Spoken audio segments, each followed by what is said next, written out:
اعوذ باللہ من الشیطان الرجیم بسم اللہ الرحمن الرحیم الحمد للہ والصلاة والسلام علی رسول اللہ وآلہ آل اللہ واللعنۃ الدائمۃ علی اعدائہم اعداء اللہ من یوم عداوتہم الی یوم لقاء اللہ عباد اللہ اوصیکم ونفسی بتقوی اللہ اتقوا اللہ فإن خیر الزاد التقوی۔ بندگان خدا، آپ سب کو اور اپنے نفس کو تقوی الہی کی وصیت کرتا ہوں، تقوی الہی کی نصیحت کرتا ہوں اور تقوی الہی کی طرف دعوت دیتا ہوں و تاکید کرتا ہوں کہ ہم سب اپنی زندگی تقوی کے مطابق بسر کریں، تقوی کی بنیاد پر قائم کریں زندگی اور تقوی کے زیر سایہ زندگی بسر کریں۔ حیات کے لیے، زندگی بشر کے لیے ہر وہ چیز جو لازمی ہے وہ تقوی کے ہمراہ ہو اور تقوی سے ممزوج ہو، متصف ہو صفت تقوی سے۔ تقوی انسانی عمل کی صفت ہے، انسانی حرکت کی صفت ہے تقوی۔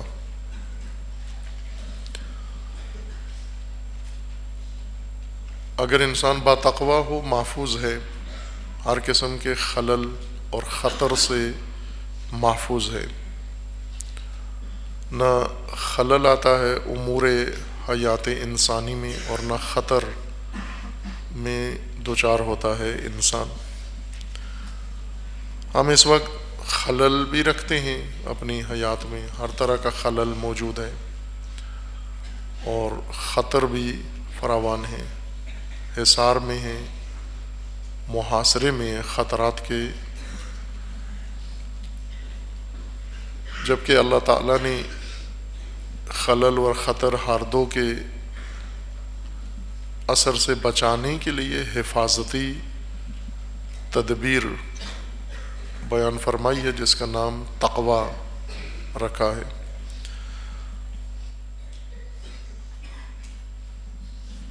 اگر تقوی کی بنیاد پر دین سمجھا جائے، جس طرح دین کا تدوین تقوی کی بنیاد پر ہے اور دین کی تبلیغ انبیاء کرام علیہم السلام نے تقوی کی بنیاد پر کی ہے، دین کی تعلیم اور اس عصر میں رائج تعلیم بھی اگر تقوی کی بنیاد پر ہو، خلل بھی ختم ہو جاتے ہیں اور خطر بھی مرتفع ہو جاتے ہیں۔ تعلیم دین، فہم دین اور تبلیغ دین میں تقوی کو نظر انداز کر دیا جاتا ہے اور تقوی کے بغیر باقی خصوصیات دین کی بیان کی جاتی ہیں، پیش کی جاتی ہیں۔ ہم خود دیکھیں، چونکہ دینی تعلیمی ادارے کے اندر ہیں، ہم طلاب ہیں، ہم سب محسوس کریں، اگر اپنی ہی تعلیم میں، اپنی روش میں غور کریں تو جتنی موشگافیاں باقی علمی فنون کے اوپر ہوتی ہیں، دینی معارف کی تبیین کے اندر، جس طرح قرآن کریم کے آیات کے اعراب بیان کیے جاتے ہیں، ان کے نحوی صرفی قواعد جس دقت کے ساتھ بیان کیے جاتے ہیں، اس سے 100واں حصہ بھی تقوی کے اوپر تاکید نہیں ہوتی، جبکہ قرآن کی ہر آیت، ہر مطلب وہ جہان بینی سے ہو، اس کا تعلق کائنات شناسی سے ہو، اس کا تعلق انسان شناسی سے ہو، اس کا تعلق طبیعیات سے ہو، اس کا تعلق عبادات سے ہو، معرفت سے ہو، اس کی انتہا، اس کا آغاز یا اس کا اختتام تقوی کے اوپر ہوتا ہے۔ تعلیم جب تک تقوی کے ساتھ ممزوج نہ ہو، مخلوط نہ ہو، تعلیم بجائے خود ایک وبال بن جاتی ہے، علم وبال بن جاتا ہے اگر اس کے ہمراہ تقوی نہ ہو۔ انسان کو تقوی ذمہ دار بناتا ہے، تقوی مسئولیت پذیر بناتا ہے، تقوی متعہد بناتا ہے، عہد کی وفا تقوی انسان کو سکھاتا ہے۔ اگر تقوی نہ ہو انسان لاابالی ہو جاتا ہے، غیر ذمہ دار ہو جاتا ہے، لاپرواہ ہو جاتا ہے، بے مسئولیت ہو جاتا ہے، عہد شکن ہو جاتا ہے، بد عہد ہو جاتا ہے، آوارگی انسان کے فکر کے اوپر طاری ہو جاتی ہے، انتشار انسان کے تفکر میں، ذہن میں حاکم ہو جاتا ہے، انسان کے افکار کی وحدت اور انسجام تقوی کے حصار میں ہے۔ اگر تقوی ہو انسان کا ذہن منتشر نہیں ہوتا، ہمیشہ متمرکز ذہن رہتا ہے، اپنے موضوع پہ انسان رہتا ہے۔ لیکن اگر تقوی نہ ہو، منتشر خیالات، منتشر افکار اور منتشر ذہنیت کا مالک رہتا ہے، اور کوئی کام بھی انسان تمرکز کے ساتھ انجام نہیں دے سکتا۔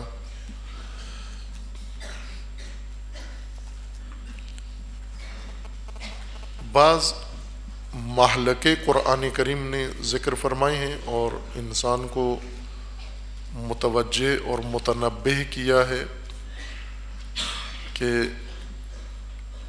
لا تلقوا بأیدیکم الی التہلکہ، اپنے آپ کو اپنے ہاتھوں سے ہلاکت میں مت ڈالو، اپنے ہاتھوں سے اپنے آپ کو ہلاکت میں مت ڈالو۔ لا تلقوا بأیدیکم الی التہلکہ، چونکہ یہ کام انسان کر رہا ہے، اس نہی اور من کی حکمت یہ ہے کہ چونکہ انسان مرتکب ہو رہا ہے، اپنے ہاتھوں سے اپنے آپ کو ہلاکت میں ڈال رہا ہے، ہلاکت کے سپرد کر رہا ہے۔ قرآن کریم نے مہلکے بھی ذکر کیے ہیں، مہلکہ جہاں ہلاکت گاہ ہے، جہاں پر انسان ہلاک ہو جاتا ہے، تباہ ہو جاتا ہے، برباد ہو جاتا ہے، ان مہالک سے اور مہلکوں سے دور رہنا ہے، اجتناب کرنا ہے، ان کے قریب نہیں جانا۔ مہلکہ کبھی کوئی رابطہ ہوتا ہے، کوئی تعلق بھی مہلکہ ہے،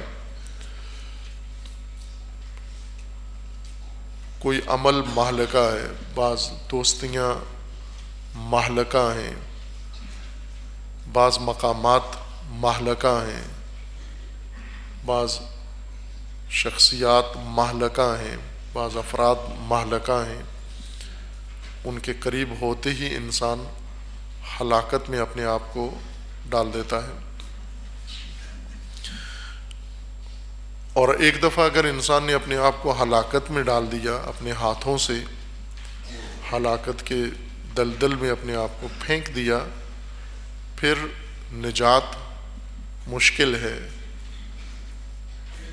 نادر ہے، شاذ انسان ہیں جو اپنے آپ کو ہلاکتوں میں ڈالنے کے بعد پھر نجات بھی پا لیتے ہیں، انہیں توفیق ملتی ہے نجات کی، بہت کم انسان ہیں۔ اور خصوصاً یہ زمانہ عصر حاضر، اس میں مہلکوں کے سیلاب میں تندی زیادہ ہے، طوفان زیادہ ہے، طغیان زیادہ ہے۔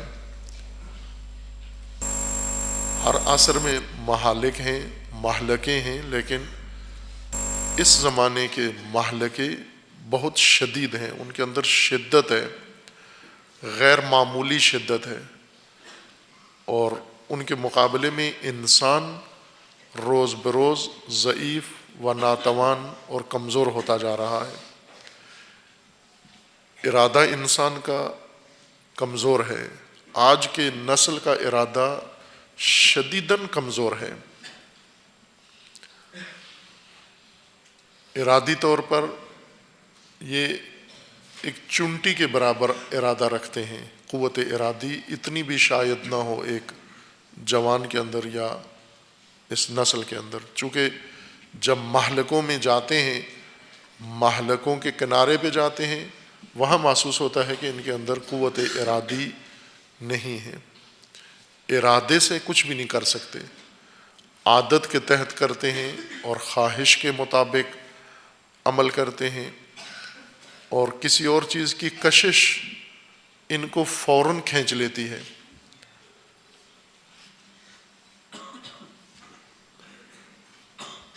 جیسے جب کوئی طوفان سیلابی ریلا آتا ہے برسات کے ایام میں، وہ پانی جو گلی کوچوں میں بہہ رہا ہوتا ہے یا صحراؤں میں ندی نالوں میں بہہ رہا ہوتا ہے، اس کے اندر خس و خاشاک بہہ رہا ہوتا ہے، بوسا بہہ رہا ہوتا ہے، کچرا اس کے اندر بہہ رہا ہوتا ہے. لیکن درخت قائم رہتے ہیں اپنی جگہ پر، چٹانیں اپنی جگہ قائم ہیں، پہاڑ اپنی جگہ قائم ہیں. ان کے قریب سے، ان سے ٹکرا کے یہ طوفان گزرتا ہے، یہ سیلابی ریلا ان چٹانوں سے ٹکرا کے گزرتا ہے، لیکن انہیں ہلا بھی نہیں سکتا، ذرا برابر متاثر نہیں کر سکتا. شخصیات دو طرح کی ہوتی ہیں ارادے کے لحاظ سے، یا خس ہیں، ناتوان و ضعیف و بے ارادہ، یا کو ہیں، یا کا ہیں یا کو ہیں. کاہ خس کو کہتے ہیں، بوسے کو کہتے ہیں. ناتوان اور ضعیف و کمزور شے کو کاہ کہتے ہیں، اور استوار مضبوط باصلابت کو کوہ کہتے ہیں، پہاڑ. یہ دونوں تمثیلات کاہ اور کوہ انسانی شخصیات کے تجسم اور تمثل ہیں. بعض کاہی شخصیات ہیں، کاہی ارادے ہیں، خس کی طرح ہیں، خاشاک کی طرح ہیں. ہر چیز انہیں اپنے ساتھ بہا کے لے جاتی ہے. کوئی ریلا اٹھے بہے، یہ اس کے ہمراہ اپنے آپ کو اس مہلکے میں ریلے کے سپرد کر دیتے ہیں. لیکن کوہ کی طرح جو مضبوط استوار شخصیات ہیں، قائم ہیں، اپنے ارادے میں مضبوط ہیں، ان سے بہت سارے سیلاب ٹکراتے ہیں، ریلے ٹکراتے ہیں، طوفان ٹکراتے ہیں، لیکن انہیں اپنی جگہ سے ذرا برابر ہلا نہیں سکتے، متاثر نہیں کرتے. ذرا سی جنبش اور لغزش اور حرکت بھی ان کے اندر ایجاد نہیں کر سکتے. یہ ریلے ان کے قریب سے اور کنار سے اس طرح سے گزر جاتے ہیں. لیکن کاہی افراد، کاہی شخصیات ایک افواہ میں بہہ جاتے ہیں، پراپوگنڈے میں بہہ جاتے ہیں. جیسا ماحول بنایا جائے ویسے اس کے اندر بہہ جاتے ہیں. لیکن جو کوہ ہیں وہ قائم رہتے ہیں. تقویٰ انسان کو کوہ بناتا ہے، پہاڑ بناتا ہے، مضبوط بناتا ہے. ارادہ انسان کا قوی کر دیتا ہے. پھر ان مہلکوں میں انسان بچ جاتا ہے، قریب نہیں جاتا. اگر ناخواستہ طور پر ان ہلاکت گاہوں میں پہنچ بھی جائے کسی وقت لاشعوری میں، تو وہاں ڈوبتا نہیں ہے، غرق نہیں ہوتا، نجات پا کے واپس ساحل پہ آ جاتا ہے، چونکہ پاتقویٰ ہے. ان مہلکوں میں سے ایک مہلکہ جہاں انسان ہلاک ہو جاتا ہے، نجوا ہے. روایات و آیات میں فراوان مہالک ذکر کیے گئے ہیں. بعض علماء کرام نے بہت خوبصورت تدوین کی ہے ان مطالب کی، خصوصاً اخلاقی مطالب کی، اور مہالک کی باقاعدہ فہرست آیات و روایات کی روشنی میں ذکر کی ہے کہ کتنے مہلکے قرآن کریم نے انسان کے لیے بیان کیے ہیں، ذکر کیے ہیں، اور روایات میں انبیاء کرام علیہم السلام اور ائمہ اطہار علیہم السلام کی روایات میں کن کن امور کو مہالک کے طور پر بیان کیا گیا ہے۔ مال مہلکہ ہے، مال دنیا مہلکہ ہے، نامحرم مہلکہ ہے۔ آج تک جو مدعیان ہیں، دعوے دار ہیں اپنے بارے میں، اپنی مضبوطی کے دعوے دار ہیں، اپنی عفت کے دعوے دار ہیں، اپنی پاکیزگی کے دعوے دار ہیں، اپنی عصمت کے دعوے دار ہیں، فراوان ہیں لوگ۔ وہ ہستیاں جنہیں اللہ تعالیٰ نے مقام عصمت عطا کیا ہے وہ الگ ہیں، ان کا حساب سوا ہے۔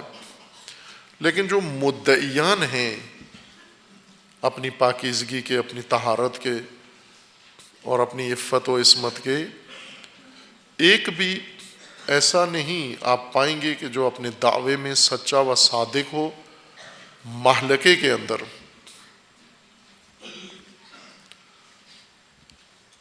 مہالک میں جا کر پھسل جاتا ہے انسان، جب مال سامنے آ جائے، جب نامحرم سامنے آ جائے، جب کوئی مفاد سامنے آ جائے، وہاں پر بڑے بڑے مدعیان پھسل جاتے ہیں، لغزش کھا جاتے ہیں، نہیں بچ سکتے۔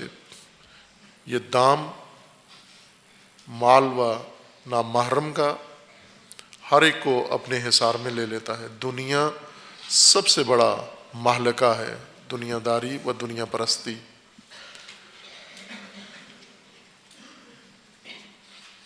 انہی مہالک میں سے قرآن کریم نے ایک مہلکہ جہاں انسان کا تقوی غرق ہوتا ہے، اور جب تقوی غرق ہو جاتا ہے پھر انسان بھی ڈوب جاتا ہے، مر جاتا ہے، ان مہالک، خطرناک پرخطر مہالک میں سے،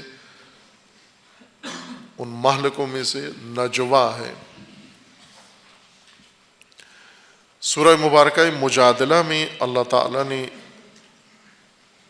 اہل نجوہ کو متوجہ کیا ہے، جن کی عادت بن چکی ہے نجوہ، سرگوشیاں، گروپ بنانا، گروہ بنانا اور گروہی میٹنگیں کرنا، گروہی نشستیں کرنا، اور گروپ بنا کر آپس میں بیٹھ کے نظام کے خلاف، دین کے خلاف، امت کے خلاف، جمعیت کے خلاف، جماعت کے خلاف، راہبر کے خلاف، پیشوا کے خلاف سازشیں کرنا، اسے نجوہ کہتے ہیں۔ اور یہ فراوان ہیں، اور خصوصاً منافقت کی روش کا نام نجوہ ہے۔ منافق کا جو اسلوب ہے، طریقہ کار ہے، جس روش کے تحت عمل کرتا ہے، وہ نجوہ ہے۔ کسی نظام کے اندر گروپ بنائے گا منافق چھوٹا، اور پھر ان کے ساتھ دوسروں سے علیحدہ ہو کر، الگ تھلگ بیٹھ کر اسی نظام کے خلاف جہاں رہتا ہے، جس سے استفادہ کرتا ہے، جس سے کھاتا ہے، اسی کے خلاف سازشیں کرتا ہے۔ یہ منافقانہ عمل قرآن کریم نے ذکر کیا ہے، اور رسول اللہ صلی اللہ علیہ وآلہ وسلم کو بھی بیان فرمایا کہ آپ اہل نجوہ اس گروہ کی طرف متوجہ رہیں۔ اہل نجوہ کو بتایا ہے کہ تم بھی خبردار رہو کہ تمہارے نجوہ میں تمہارا گمان غلط ہے، تم یہ سوچتے ہو کہ تنہا بیٹھ کر، الگ بیٹھ کر، علیحدہ بیٹھ کر چند افراد جو بہتان باندھ رہے ہو، 3 گناہ ان کے نجوہ کے 3 گناہ عمومی ہیں جو ہر نجوہ کے اندر تکرار ہوتے ہیں۔ اگر ایک آدمی دن میں 10 دفعہ نجوہ کرے، 20 دفعہ نجوہ کرے، تو بھی یہ 3 گناہ ضرور تکرار کرے گا۔ وہ 3 گناہ ہیں، ایک اثم دوسرا عدوان، اور تیسرا معصیت الرسول یعنی معصیت پیشوا و رہبر، نافرمانی، کوتاہی، وہ گناہ جن میں انسان کوتاہی کرتا ہے، وہ ظلم گناہ جن میں انسان تجاوز کرتا ہے، اور نافرمانی۔ ہر نجوہ کے اندر یہ تین چیزیں قرآن نے ذکر فرمائی ہیں کہ کوئی نجوہ ان تین چیزوں سے خالی نہیں ہے۔ کوئی بھی مل بیٹھیں، عورتیں مل بیٹھیں یہ تین گناہ کریں گی، مرد مل بیٹھیں یہ تین گناہ کریں گے، جوان مل بیٹھیں یہ تین گناہ کریں گے، بوڑھے مل بیٹھیں یہ تین گناہ کریں گے، علماء مل بیٹھیں یہ تین گناہ کریں گے، نجوہ کریں، طلاب مل بیٹھیں یہ تین گناہ ان سے سرزاد ہو جائیں گے اگر انہوں نے نجوہ اختیار کیا۔ اگر علیحدگی اختیار کی، کسی خفیہ مقام پہ جا کے بیٹھ کے، خفیہ کمرے میں، بند کمرے میں بیٹھ کر نشست کی، یہ تین گناہ حتماً کریں گے۔ جس کشتی میں سوار ہیں اسی کا سوراخ کریں گے۔ اگر دو مل بیٹھے، تین مل بیٹھے، چار مل بیٹھے، اس لیے اللہ تعالیٰ نے انہیں متوجہ فرمایا ہے کہ جب تم دو مل بیٹھتے ہو تو اس وقت آسودہ ہوتے ہو کہ کوئی اور ہماری بات سن نہیں رہا، ایک دوسرے کے کان میں دھیمی آواز میں بولتے ہیں، سرگوشی کرتے ہیں تاکہ کوئی اور نہ سنے، اور ان کے گمان کے مطابق کوئی نہیں سن رہا، کوئی اور شریک ہماری بات میں، ہمارے منصوبے میں، ہماری سازش میں نہیں ہے۔ اللہ تعالیٰ کا فرمانا ہے کہ یہی غلط فہمی ہے، حماقت ہے تمہاری کہ تمہاری بات کوئی نہیں سن رہا۔ جب تم دو بیٹھتے ہو تو تیسری اللہ کی ذات ہے، جب تم تین مل بیٹھتے ہو تو چوتھی اللہ کی ذات ہے، اور اللہ کے محضر میں تم یہ سب کچھ کر رہے ہو، اللہ کے علم میں ہے، اللہ کی ذات سمیع و علیم ہے، اور خدا کی بارگاہ میں یہ سب کچھ کر رہے ہو، اور خدا تمہارے نجوہ میں موجود ہے، تمہاری اس میٹنگ میں خدا موجود ہے، اور اللہ کے علم میں ہے تم اس خلوت میں، خفیہ نشست میں کیا کر رہے ہو۔ علم ترى آیا 7 سے بعد نجوہ کا عنوان مذکور ہے۔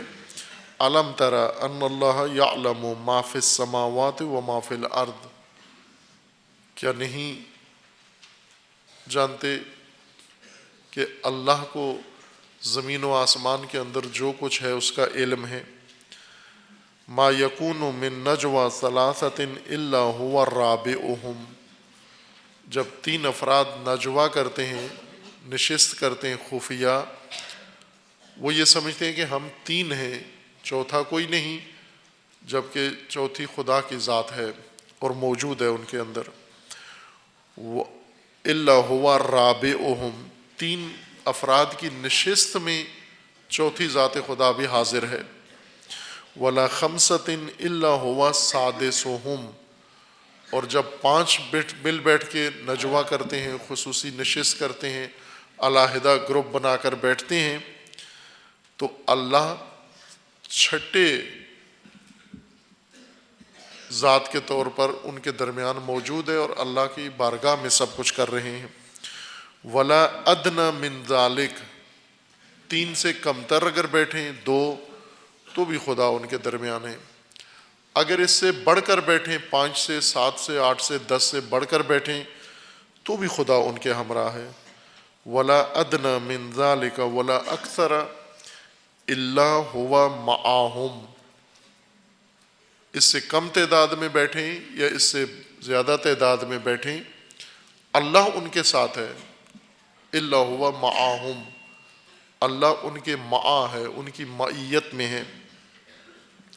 اینما کانوا، جہاں بھی ہوں، یہ کسی زیر زمین کسی مخفی خانے میں بیٹھیں، کسی اونچے برج میں جا کر بیٹھیں، کسی خفیہ کمرے میں جا کر بیٹھیں، کہیں بھی کسی باغ میں جا بیٹھیں، کسی صحرا میں جا بیٹھیں، کسی پہاڑی پہ جا بیٹھیں، کسی ٹیلے پہ جا بیٹھیں، کسی اوٹ میں جا بیٹھیں، جہاں بھی جا کر بیٹھیں گے چھپ کے بیٹھیں، اللہ ان کے ساتھ ہے۔ ثم ينبئهم بما عملوا یوم القیامہ، اور پھر خدا انہیں باخبر بھی کر دے گا کہ تم نے اس خفیہ نشست میں کیا کہا اور کیا کیا۔ ان اللہ بکل شیء علیم، اللہ ہر شے سے آگاہ ہے۔ الم تر الی الذین نہوا عن النجوی، کیا نہیں دیکھتے ان لوگوں کو جنہیں روکا گیا تھا، ناہی کی گئی تھی، منع کیا گیا تھا کہ آپ نے نجوہ نہیں کرنا، گروپ نہیں بنانا، خفیہ نشستیں نہیں کرنی، علیحدہ آپس میں میٹنگ نہیں کرنی، الگ سے نہیں بیٹھنا، بیٹھک نہیں کرنی آپ نے آپس میں۔ نوحوا عن النجوی، نجوہ سے روکا گیا تھا انہیں۔ ثم یعودون لما نہوا عنہ، اور پھر جس سے روکا گیا تھا اسی کی طرف پلٹ کر آئے اور وہی کام تکرار کیا اور دہراتے رہے، نجوہ کرتے رہے، خفیہ گروہ بناتے رہے اور خفیہ نشستیں جاری رکھی انہوں نے۔ وَيَتَنَاجَوْنَ، اور جب یہ نجوہ کرتے ہیں تو خود تو کہتے ہیں کہ ہم بڑی تعمیری گفتگو کر رہے تھے، علمی گفتگو کر رہے تھے، تحقیقی باتیں کر رہے تھے، ہم آپس میں باتیں کر رہے تھے، لیکن یہ جھوٹ ہے، یہ دروغ ہے ان کا۔ یہ کیا کر رہے ہیں نجوہ میں؟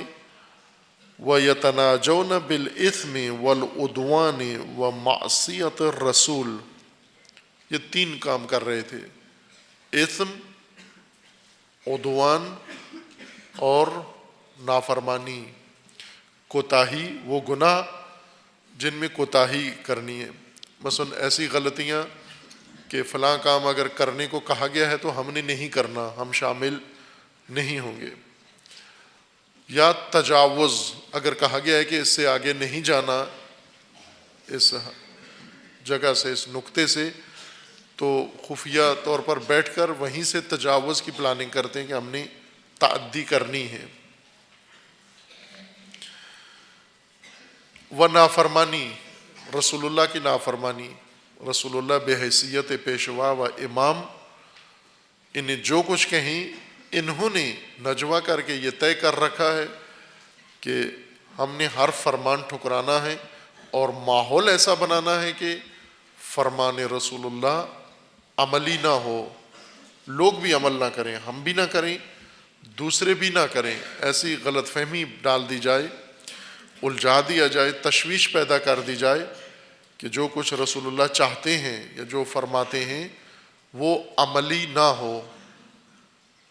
یہ منافق جب مل بیٹھتے ہیں آپس میں، نجوہ کرتے ہیں، علیحدگی میں تبصرے کرتے ہیں، تجزیہ کرتے ہیں، تو دوسروں کے اندر ایسی تشویش پھیلا دیتے ہیں کہ جو کچھ یہ کہہ رہے ہیں رسول اللہ، اس پر بھروسہ نہ کرو، اعتبار نہ کرو، کچھ بھی تمہیں ملنے والا نہیں، حاصل ہونے والا نہیں، یہ جو کہہ رہے ہیں اس کا کوئی اعتبار نہیں ہے۔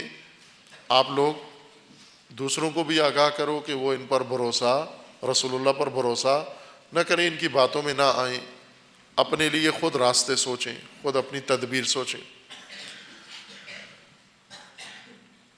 وَإِذَا جَاءُوكَ حَيُّوكَ بِمَا لَمْ يُحَيِّقَ بِهِ اللَّهُ، جب آپ کے پاس آتے ہیں، ان کی علامت یہ ہے، اہل نجوہ، منافق، یہ خفیہ گروہ، خفیہ ٹولہ، ان کی آسانی سے پکڑے جا سکتے ہیں۔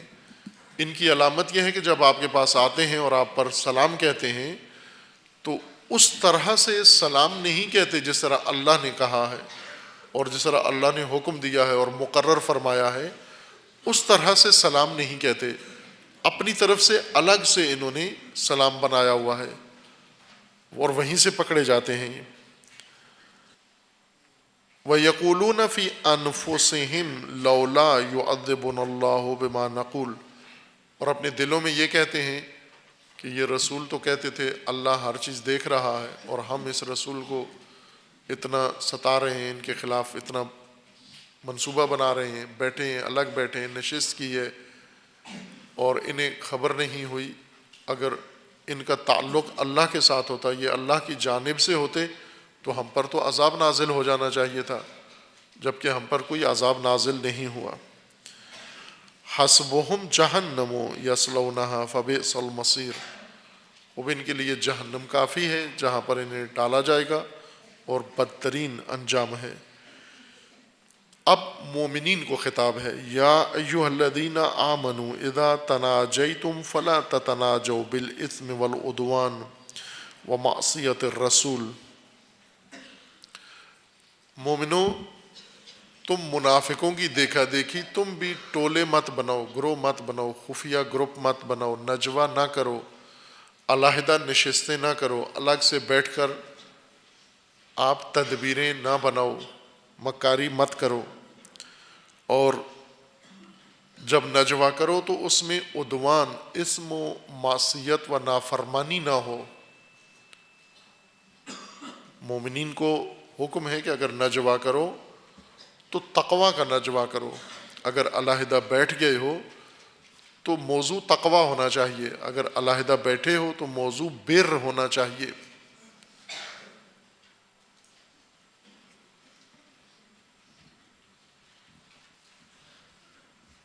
یہ عملی کام ہے جو اس وقت رائج ہے۔ میں نے ایک مثال دی تھی گزشتہ گزشتہ ہفتے میں کہ آسانی سے پہچانے جاتے ہیں، تذکرے سے و ذکر سے پہچانے جاتے ہیں منافقین، کہ کس طرح سے منافق القابات کیا استعمال کرتے ہیں، کس طرح سے پکارتے ہیں۔ جیسے اشارہ کیا تھا کہ مثلا انقلاب اسلامی کے مخالفین اہل نجوہ جو کم نہیں ہیں، امام نے ان کا نام رکھا ہوا تھا نقزن، نق قاف کے ساتھ، فارسی زبان میں اسی نجوہ کو کہتے ہیں، یعنی جو آپس میں بیٹھ کر خفیہ سرگوشیاں کرتے ہیں۔ عربی میں نجوہ کہتے ہیں اور فارسی میں کہتے ہیں نقزنی، اعتراض کرنا، مین میخ نکالنا، کیڑے نکالنا، عیب نکالنا اور حوصلہ شکنی کرنا، کسی بھی مثبت کام کو متہم کرنا، اچھے لوگوں کو حوصلہ شکنی کرنا، ان کے اوپر مختلف فکرے کسنا، ان کو امام فرماتے تھے نقزن ہیں۔ استفادہ انقلاب کے وسائل سے کرتے ہیں اور ڈستے بھی انقلاب ہی کو ہیں، بولتے بھی انقلاب کے خلاف ہیں۔ جس نظام میں رہتے ہیں، جس سے استفادہ کر رہے ہیں، جس سے کھا رہے ہیں، جس کے نمک خوار ہیں، اسی کے خلاف زہر اگلتے ہیں، نقزن ہیں۔ پکڑے کیسے جاتے ہیں؟ پکڑے اس طرح سے جاتے ہیں کہ مثلا پیشوا کو کبھی بھی پیشوا کے نام سے یاد نہیں کریں گے، اپنے خود ساختہ و من گھڑت ناموں سے یاد کریں گے۔ جیسے اشارہ کیا تھا کہ امام خمینی نہیں کہیں گے، آغا خمینی کہتے ہیں، آیت اللہ خمینی کہہ دیں گے، یعنی اپنے نگاہوں میں امام کہنا بہت ناگوار گزرتا ہے ان کو، پیشوا کہنا، رہبر کہنا بہت ناگوار گزرتا ہے ان کو۔ یہیں سے ان کے گفتگو سے، ان کے لہجوں سے ان کی منافقت ٹپکتی ہے، جس انداز سے یہ بولتے ہیں۔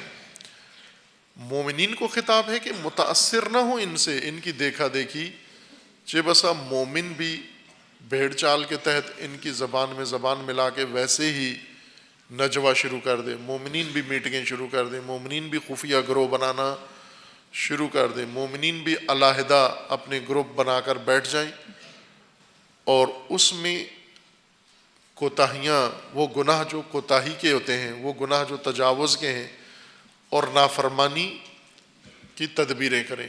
مومنین کو روکا گیا کہ آپ نے ہرگز یہ کام نہیں کرنا۔ فلا تتناجوا بالاثم والعدوان ومعصیت الرسول وتناجوا بالبر والتقوی، اگر نجوہ کرنا ہے تو اس کا موضوع بر و تقوی ہو، بلائی ہو اور تقوی ہو۔ واتقوا اللہ الذی الیہ تحشرون، اور تقوی اختیار کرو اللہ کا جس کے پاس تمہیں محشور ہونا ہے۔ انما النجوى من الشیطان، نجوہ یہ علیحدہ نشستیں، یہ کانا پھوسی، یہ شیطانی عمل ہے۔ سرگوشیاں کرنا، الگ سے بیٹھ کر سازشیں کرنا، یہ شیطان کا حربہ ہے، شیطان کی تدبیر و طریقہ ہے جو لوگوں کو سکھاتا ہے، اس لیے کہ لِيَحْزُنَ الَّذِينَ آمَنُوا، مومنین کو پریشان کرے، مومنین کو تکلیف دے، حزن دے، مومنین کو گھبراہٹ میں مبتلا کرے۔ عموماً ایسے ہوتا ہے کہ جب ایک نظام کے اندر چند عناصر بیٹھ کر تدبیر کرتے ہیں تو جو مخلصین ہیں وہ مومن پریشان ہو جاتے ہیں کہ یہ بیٹھ کر اسی نظام کے خلاف باتیں کر رہے ہیں، تشویش پیدا کر رہے ہیں، اکسا رہے ہیں لوگوں کو، وہ مومنین پریشان ہو جاتے ہیں۔ اور ان اہل نجوہ کا مقصد بھی یہی ہوتا ہے کہ ان مومنین کو پریشان کریں۔ وَلَيْسَ بِضَارِّهِمْ شَيْئًا إِلَّا بِإِذْنِ اللَّهِ، لیکن یہ مومنین کو یا نظام کو ذرا برابر نقصان نہیں پہنچا سکتے اہل نجوہ۔ وَعَلَى اللَّهِ فَلْيَتَوَكَّلِ الْمُؤْمِنُونَ، مومنین کی توقع و توکل اللہ کی ذات پر ہے، وہ ان کی سازشوں سے گھبراتے نہیں ہیں۔ بعض لوگ ہوتے ہیں جو انہیں بہت سنجیدہ لیتے ہیں اہل نجوہ کو، اور وہ یہ سمجھتے ہیں کہ شاید یہ انقلاب کی ناکامی کا باعث بن جائیں، یہ نظام کی ناکامی کا باعث بن جائیں، یہ پیشوا کو کوئی سنجیدہ نقصان پہنچا دیں۔ اہل نجوہ در حقیقت وہ پست اور ضعیف لوگ ہوتے ہیں جو حتیٰ سب کے سامنے بیٹھ کر بات کرنے کی جرت بھی اپنے اندر نہیں رکھتے، اس قدر بزدل اور پست اور گھٹیا ہوتے ہیں۔ یہ کیا نقصان پہنچا سکتے ہیں؟ نہ پیشوا کو، نہ رہبر کو، اور نہ ہی نظام کو نقصان پہنچا سکتے ہیں۔ نجوہ اشارہ کیا تھا کہ لغت میں نجوہ کا مطلب ہوتا ہے چھٹکارا۔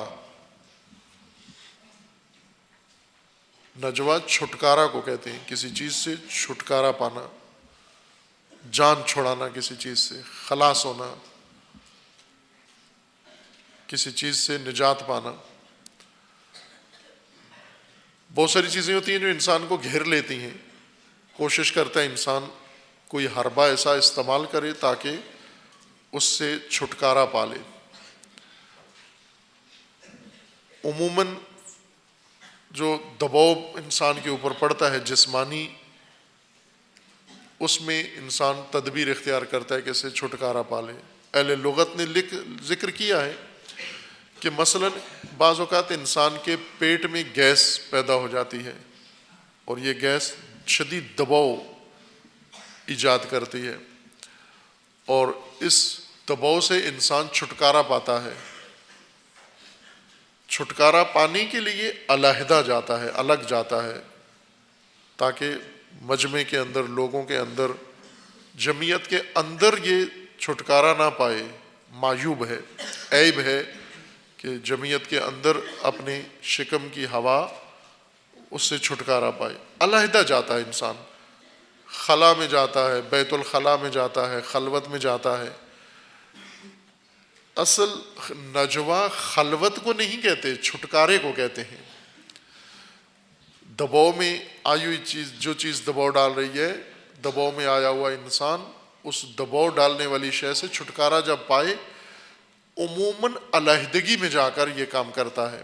جیسے پیٹ کی ہوا ہے، گیس ہے پیٹ کے اندر، تو اس سے چھٹکارا علیحدگی میں حاصل کرتا ہے، سب کے سامنے معیوب ہے۔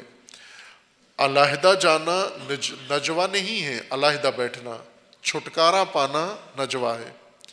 لیکن چونکہ چھٹکارا علیحدگی میں جا کر حاصل کیا جاتا ہے اس دباؤ سے، اس وجہ سے لازمہ معنی کو معنی کی جگہ پر ذکر کر دیا گیا، یعنی چھٹکارا کے بجائے خلوت کو نجوا کا معنی بنا دیا گیا کہ ہر وہ کام جو انسان خلوت میں کرتا ہے، علیحدگی میں کرتا ہے، اسے نجوا کہتے ہیں۔ جیسے کسی کے کان میں کوئی بات کرنا تاکہ دوسرے نہ سنیں، سرگوشی کرنا، اسے نجوا کہتے ہیں۔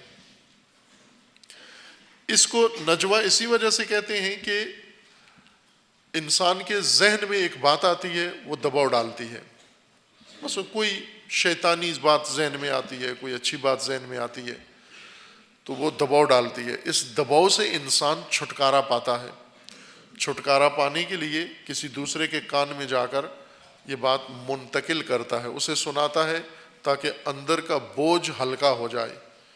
بعض لوگ ہیں جن کو راز پتہ ہوتا ہے اور یہ راز ان کے سینے میں دباؤ ڈال رہا ہے، ان کی یہ کوشش ہے کہ جلدی جلدی کسی کو بتاؤں میں ورنہ پیٹ پھٹ جائے گا۔ ایسے ہلکے لوگ، سبک لوگ جو رازدار نہیں ہوتے، رازدان نہیں ہوتے، محرم اسرار نہیں ہوتے، یہ زیادہ دیر اپنے دل میں کوئی راز نہیں رکھ سکتے۔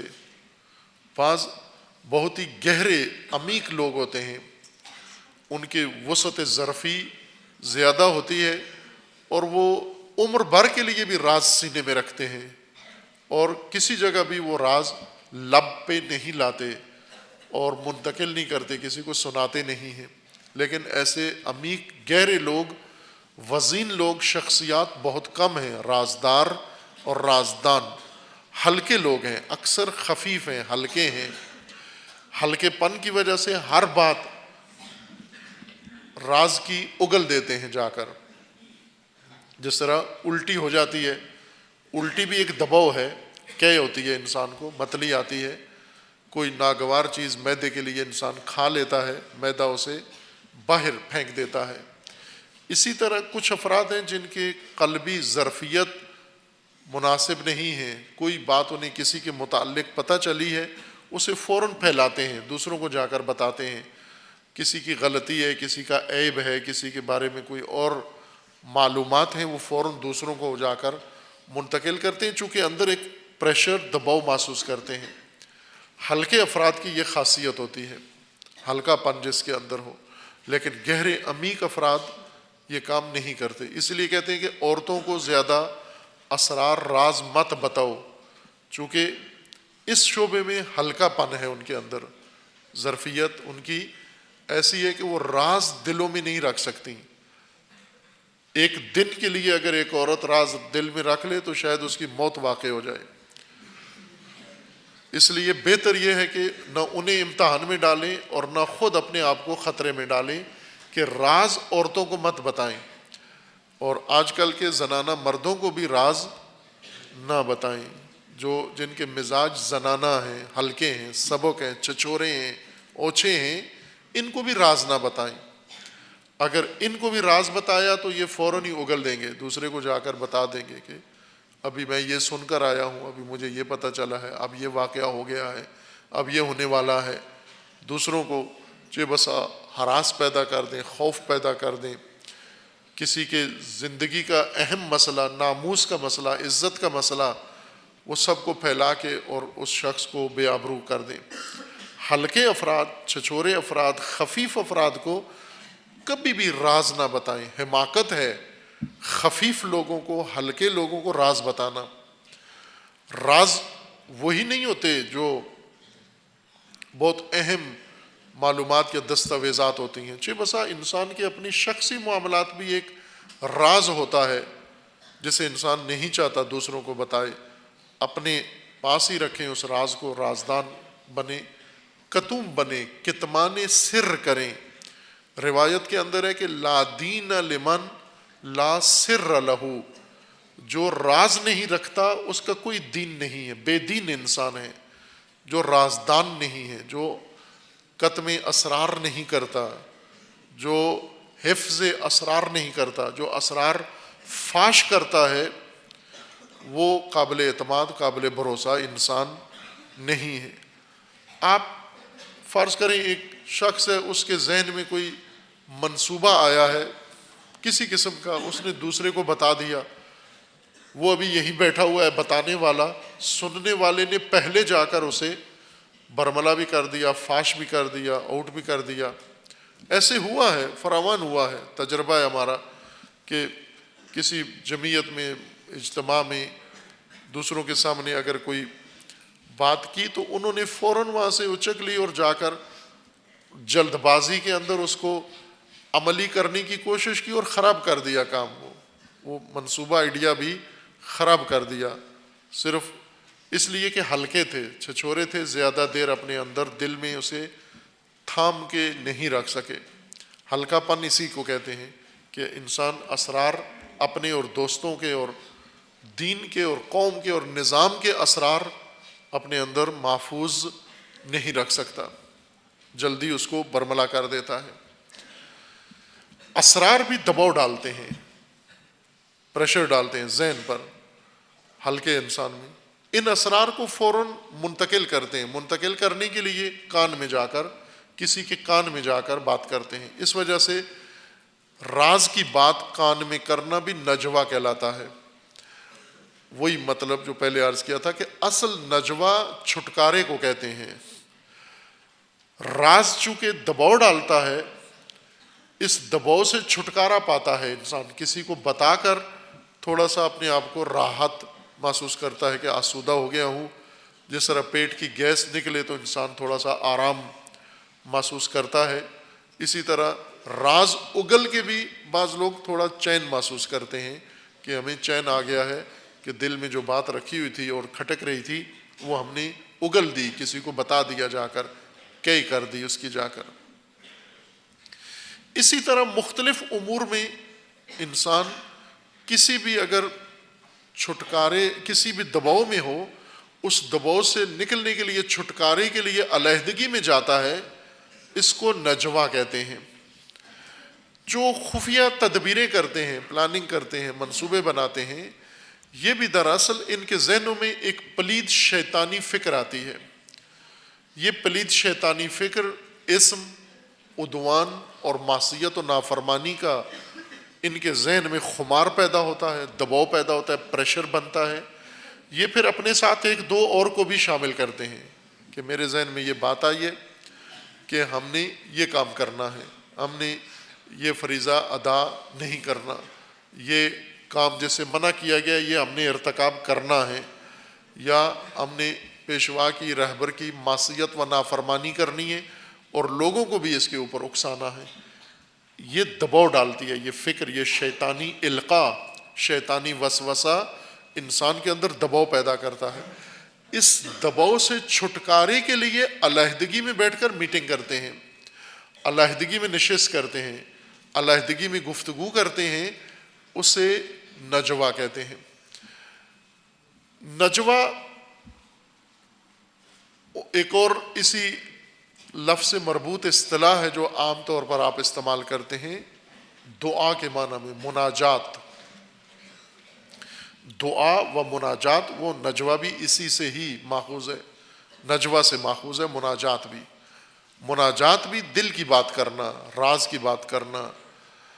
مناجات اصطلاح میں اس پکار کو کہتے ہیں، اس فریاد کو کہتے ہیں، اس اظہار کو کہتے ہیں جو انسان، عبد خدا، بندہ خدا اللہ کی بارگاہ میں جا کر اللہ تعالیٰ کے سامنے پیش کرتا ہے. اسے مناجات کہتے ہیں. علیحدگی میں دوسروں سے، جمعیت سے علیحدہ ہو کر جو مناجات کرتا ہے. لاؤڈ سپیکر پہ مناجات نہیں ہوتی. مناجات یعنی جہاں پر بندے اور اللہ کے مابین کوئی تیسرا حائل نہ ہو، صرف انسان ہے اللہ کی بارگاہ میں اظہار کر رہا ہے اپنے درد، اپنے غم، اپنے دکھ، اپنی حسرتیں، اپنی آرزوئیں، اپنے تمایلات، اپنے رجحانات، اپنا شوق، اپنی محبت، اپنی ولا، اپنی وفا، ہر وہ چیز جو محسوس کرتا ہے اپنے اندر، اسے جب اپنے پروردگار کے ساتھ جا کر علیحدگی میں بیٹھ کر اللہ کی بارگاہ میں پیش کرتا ہے، اس کو مناجات کہتے ہیں. یہ بھی ایسا ہی ہے، چونکہ انسان کے اوپر شدید دباؤ، سب سے شدید دباؤ اسی چیز کا آتا ہے، لیکن یہ بندگان خدا کے ساتھ مخصوص ہے۔ یہ دباؤ بندگان دنیا اور بندگان شہوات اور بندگان ہوس، ان کے لیے یہ لذت غیر مانوس ہے، اجنبی ہے، انہیں نہیں معلوم یہ کس چیز کا ذکر ہو رہا ہے۔ یہ مختص و مخصوص ہے فقط بندگان خدا کے ساتھ، عباد اللہ کے ساتھ۔ یہ عباد اللہ کی حالت ہے، اور وہ دباؤ جو ان کے اندر پیدا ہوتا ہے وہ حب خدا، اللہ کی محبت کا دباؤ پیدا ہوتا ہے، عشق کا دباؤ پیدا ہوتا ہے۔ سب سے زیادہ دباؤ محب پیدا کرتی ہے انسان کے اندر، محبت سے زیادہ دباؤ کوئی اور چیز نہیں پیدا کر سکتی۔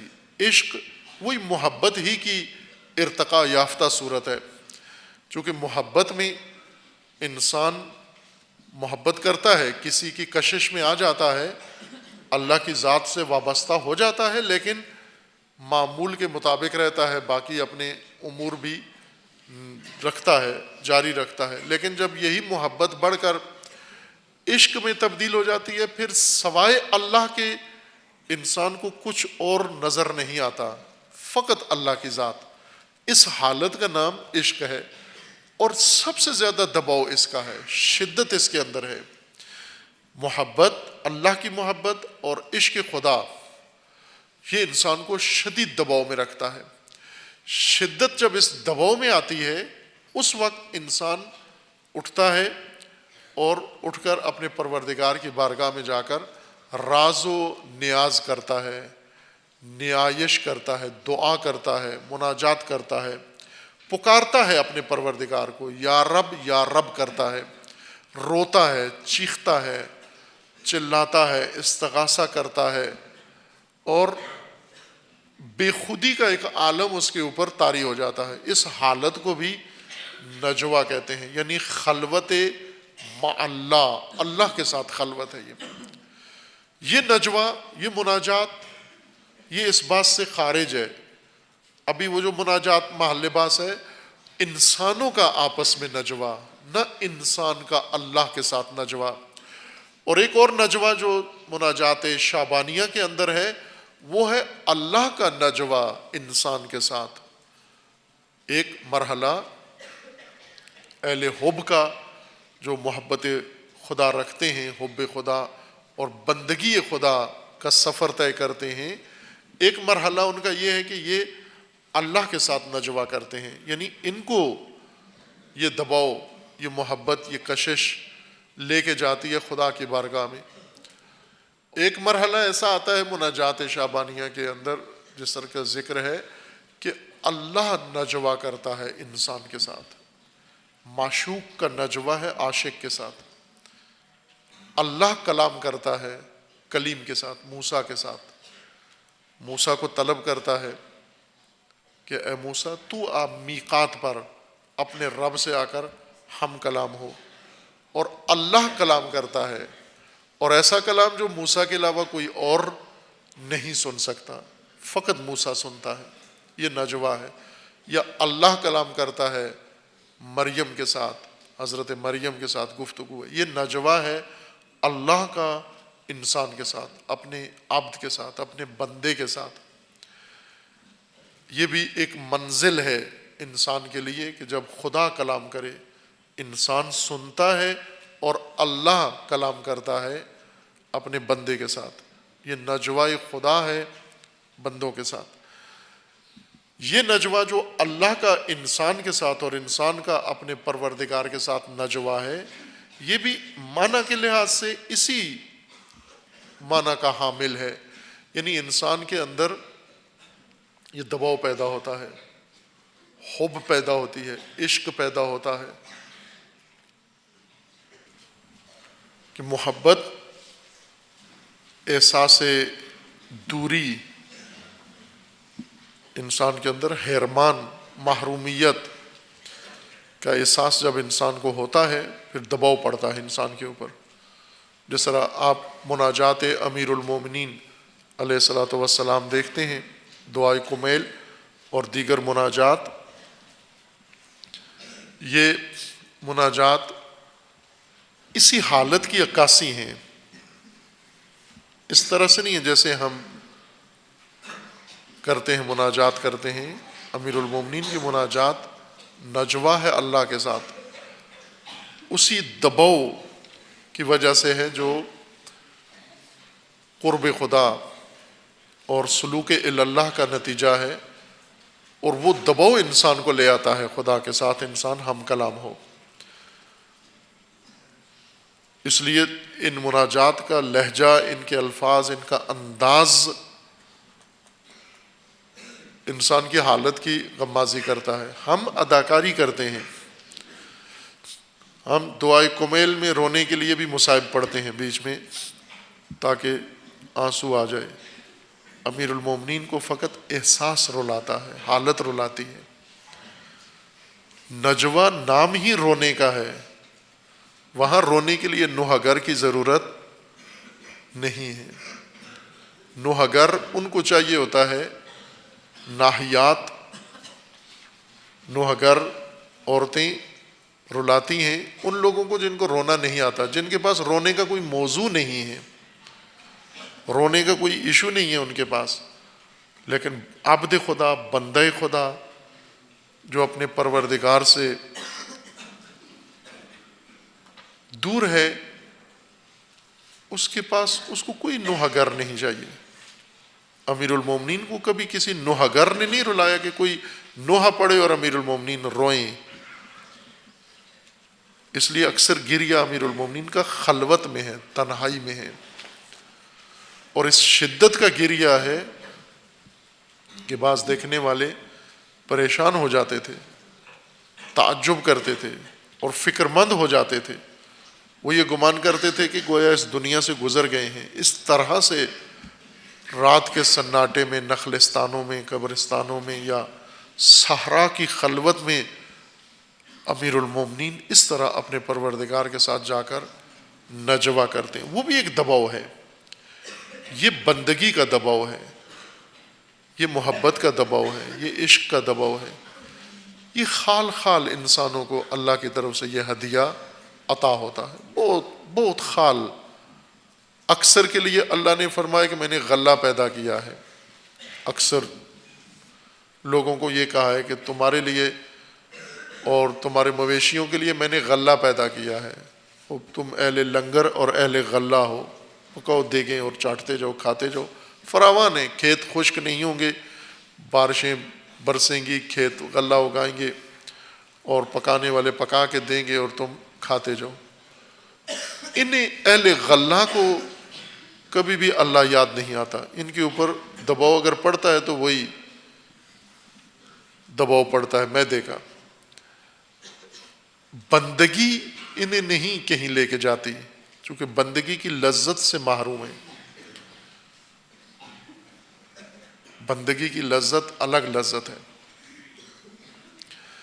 اور وہ لذت بندگی ہے جو انسان سے سختیاں برداشت کرواتی ہے، تحمل کرواتی ہے.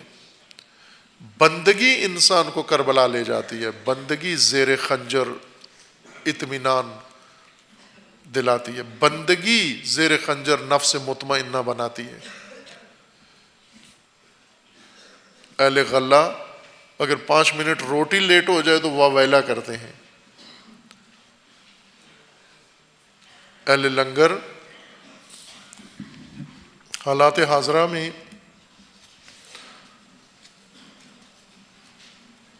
چند موضوعات ہیں. ایک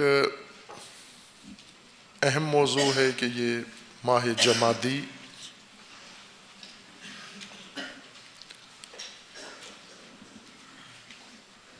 ماہ فاطمیہ ہے، بلکہ جمادیین، جمادی الاولیٰ و جمادی الثانیہ، ہر دو.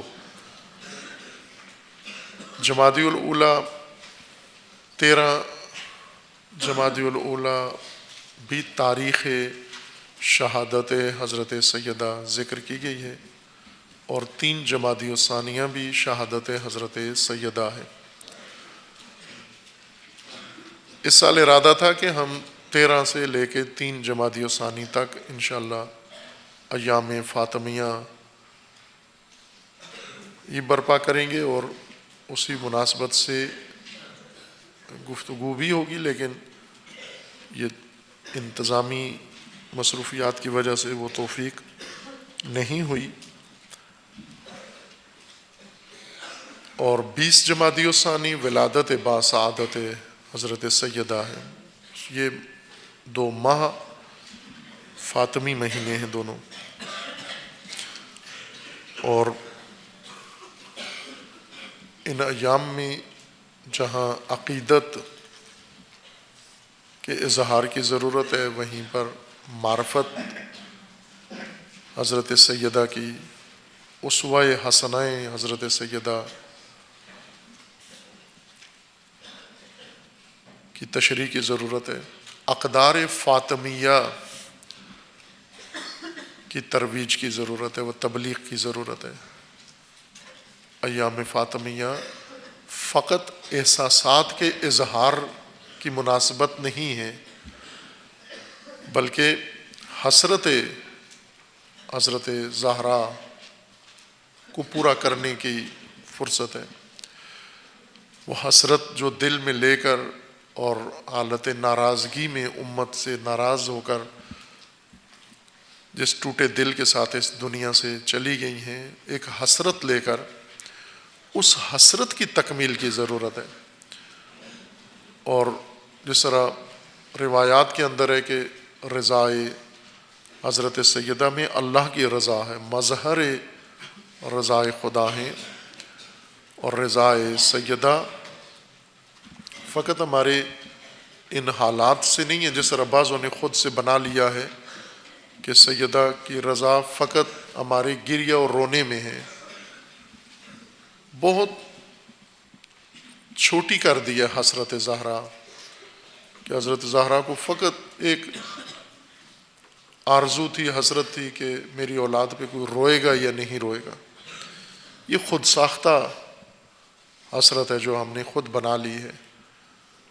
چونکہ آسان ہے، رونا بہت آسان ہے، اس لیے آسانی سے یہ حسرت پوری ہو سکتی ہے، لیکن حضرت زہرا کی حسرت اتنی آسان نہیں ہے تکمیل کرنا۔ وہ ہے حسرت نظام خدا، حسرت نظام ولایت، حسرت نظام امامت۔ یہ حسرت و آرزو ہے حضرت زہرا کی۔ حضرت زہرا جن لوگوں سے ناراحت و ناراض ہو کر اس دنیا سے گئی ہیں اور اظہار فرما کر گئی ہیں، پسند نہیں کیا کہ وہ مجھ پہ روئیں، حتیٰ ان کے رونے کو پسند نہیں کیا۔ میری عزا میں نہ آئیں، تشییع میں نہ آئیں، دفن میں نہ آئیں، حتیٰ میرے مزار پر بھی نہ آئیں، نشان مزار بھی مٹا دیے۔ تو اگر رونے کی حسرت ہوتی تو منع کیوں کر کے گئیں؟ کثرت سے لوگ رونے کے لیے تو تیار تھے، آ رہے تھے، اور فرما جاتی کہ میرا مزار بہت نمایاں کر دینا تاکہ ہر رونے والا آئے اور میرے اوپر آ کر روئے۔ فرمایا نہ، یہ بے رغبت لوگ، بے حس لوگ، بے شعور لوگ میں پسند ہی نہیں کرتی کہ یہ میرے مزار پہ آ کے اداکاری کریں۔ اس لیے نشان قبر وصیت میں فرمایا کہ نہیں بنانا، اور نہیں بنایا گیا۔ ابھی جو قبر منسوب ہے جناب سیدہ کی، وہ حضرت سیدہ کی قبر نہیں ہے۔ بعض روایات کے مطابق کہ فقط ائمہ اطہار کو معلوم ہے اصل مقام قبر جناب سیدہ کا کہاں ہے۔ یہ علامت تھی، یہ احتجاج تھا جناب سیدہ کا، اور وہ حسرت امامت و ولایت کی ہے۔ ایک ہی حسرت ہے جناب سیدہ کی، امامت و ولایت کا نظام کا قیام۔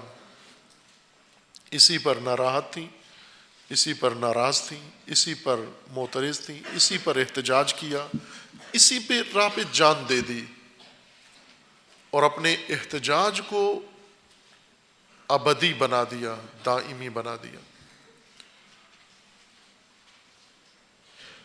قیامت تک کا احتجاج قائم کر دیا. ایسا احتجاج بے نظیر کہیں نہیں ملتا ہمیں. اور پیروان دین مومنین ان کا فریضہ ایام فاطمیہ میں ذکر ہے اسی حسرت کا جسے ہم بھول چکے ہیں، جسے فراموش کر کے، اور ہم نے اپنے لیے بہت سستا فریضہ اور بہت آسان فریضہ خود چن لیا ہے.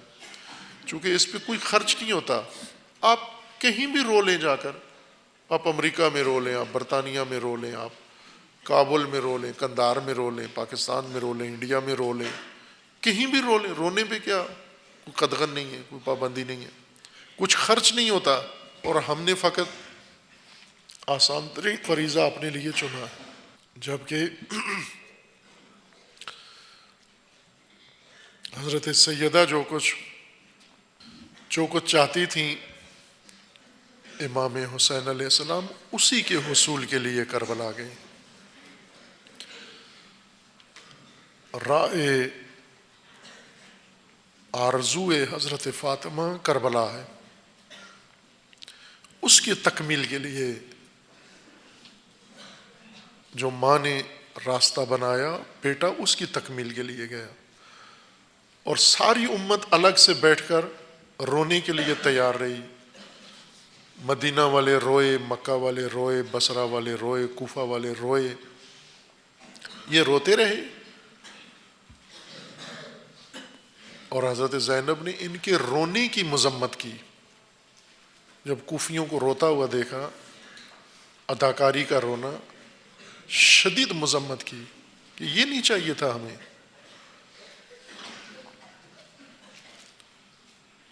ذرا برابر اس رونے سے بھی متاثر نہیں. بس یہ جو ہم نے صلہ بنا لیا ہے کہ حضرت زہرا کا صلہ یہ ہے، حضرت زہرا کا اجر یہ ہے، یہ ہم نے خود بنا لیا ہے. بھلے رونا درست ہے، رونا بکا ایک تو غم و اندوہ کا رونا ہے اور دوسرا اسی احتجاج کا رونا ہے. اگر وہ رونا ہو جو اہل بیت روئے ہیں تو ٹھیک ہے، لیکن تماشائیوں کا رونا اور اداکاری کا رونا اور آرزو حضرت زہرا کے لیے کوئی قدم نہ اٹھانا اور صرف حضرت زہرا کو اسی رونے پہ راضی رکھنا، یہ کوشش اتنی مؤثر نہیں ہے. چونکہ صدیاں گزر گئی ہیں اور مہجوریت ولایت و امامت اسی طرح جاری و ساری ہے. ایام فاطمیہ تقاضا کرتے ہیں اس آرزو کی تکمیل کا جو حضرت زہرا نے پیش کی اور جو نہیں ہوئی برآوردہ، ابھی تک نہیں ہوئی، اس کو احیا کرنا حق ہے در حقیقت. اور وہ اقدار جو بی بی نے بیان فرمائی. دوسری مناسبت جو انہی ایام میں ہے، فروری میں، چونکہ فروری انقلاب اسلامی کا مہینہ ہے، 11 فروری کو انقلاب اسلامی کامیاب ہوا 1979 میں. 1 فروری سے 12 فروری تک یا 11 فروری تک یہ 10 دن عشرہ انقلاب کہلاتا ہے. 1 فروری کو امام تشریف لائے تھے پیرس سے تہران میں. انقلاب عملی مرحلے میں شروع ہوا اور 11 فروری کو حکومت شاہ کی ختم ہو گئی اور باقاعدہ طور پر نظام اسلامی قائم ہوا اور انقلاب اسلامی برپا ہوا.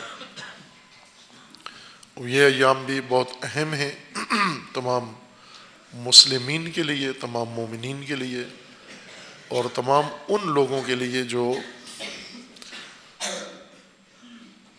نظام امامت و ولایت اور اللہ کے نظام پر ایمان رکھتے ہیں. ظاہر ہے سیکولر لوگوں کے لیے ان ایام کی کوئی اہمیت نہیں ہے، متحجرین کے لیے ان کی کوئی اہمیت نہیں ہے. سیکولر وہ بے دین لوگ ہیں جنہوں نے دنیا علیحدہ کر لی ہے، دین الگ کر دیا ہے، اور متحجر وہ لوگ ہیں وہ بہو انہی کی طرح، سیکولر لوگوں کی طرح، جنہوں نے دین الگ کر دیا ہے، دنیا الگ کر دی ہے۔ وہ دنیا الگ لے کر بیٹھ گئے ہیں دین کے بغیر، اور یہ دین الگ لے کر بیٹھ گئے ہیں دنیا کے بغیر۔ متحجر ان لوگوں کو کہا جاتا ہے کہ جن کے دین میں نظام شامل نہیں ہے، جن کے دین میں دینی نظام کہیں بھی نہیں ہے موجود، یہ متحجر طبقہ ہے۔ ان کے دین میں فقط وضو و طہارت ہے، اور نماز ہے و روزہ ہے، حج زکوٰۃ ہے، بس ان کا دین انگلیوں پہ گن کے ختم ہو جاتا ہے۔ اور ان کا دین اتنا ہے کہ ان کے پاس ٹائم بہت بچ جاتا ہے دین پر عمل کرنے کے بعد، مثلا روزانہ 24 گھنٹے میں یہ دین پر عمل کرتے ہیں اور بہت سارا وقت ان کا بچ جاتا ہے متحجرین کا۔ متحجر یعنی تنگ نظر، تنگ دل، تنگ ظرف اور نافہم لوگ، جنہوں نے دین کی تفسیر غلط کی ہے، الٹی کی ہے، دین کو محدود سمجھا ہے، ان کے لیے بھی انقلاب اسلامی کوئی مناسبت نہیں ہے، کوئی اہمیت نہیں ہے، بلکہ ہم سے کوئی ربط نہیں ہے اس کا۔ نہ متحجر اور نہ متجدد، دنیا پرست، مغرب نواز اور تنگ نظر، یہ دونوں یہ بے بہرا ہیں، ان کا اس موضوع سے کوئی تعلق نہیں ہے۔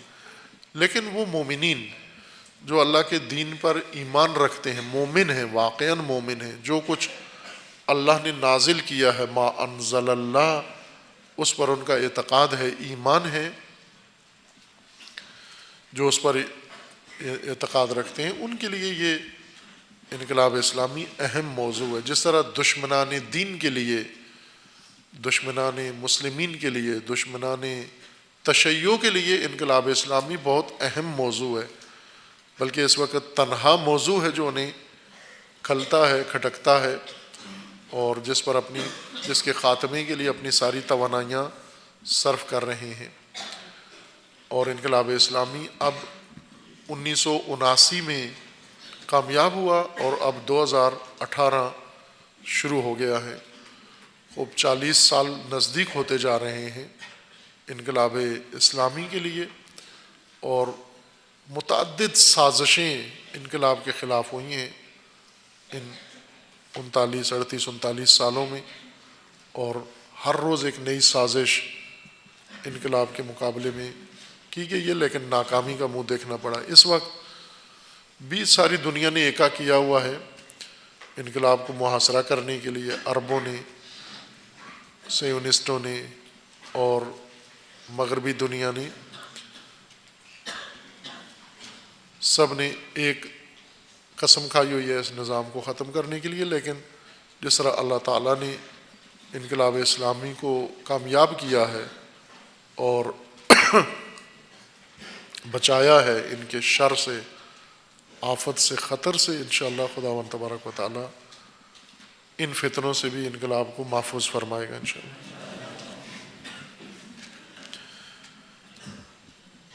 دیگر ایک مناسبت جو بہت افسوسناک ہے، وہ تلخ ہے، وہ افغانستان کے اندر مسلسل قتل عام کے واقعات ہیں جو تکرار ہو رہے ہیں۔